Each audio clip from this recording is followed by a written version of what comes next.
श्री गुरुदेव. आज माझ्या सासूबाई जाणार होत्या बघा स्वामी समर्थ अक्कलकोटला. त्यांच्यासाठी मी पेढे बनवणार आहे आणि त्याच्यासाठी मी घेतलेला आहे अर्धा किलो खवा. कारण उद्या सकाळ सकाळ लवकर जाणार आहेत म्हणून म्हटल्या संध्याकाळीच पेढे बनवून ठेव, म्हणून मी आता पेढे बनवणार आहे. हे बघा, मी अर्धा किलो खवा घेतला आहे आणि त्याची साखर पाव किलोपेक्षा थोडीशी जास्त टाकली. पेढ्याचं बॅटर तयार झाले बघा. आता हे थोडंसं हवेखाली ठेवावं म्हटलं, म्हणजे ते आटरून येईल. जरा थोडंसं पातळ आहे, पण हवेला ठेवलं का ती नंतर आटरून येतं.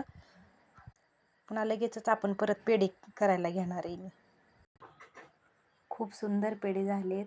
आपल्या घरच्या दुधापासून बनवलेल्या खव्याचे पेढे आहेत बघा ही. आणि अर्धा किलो खवा होता, एवढे पेढे बनले आहेत.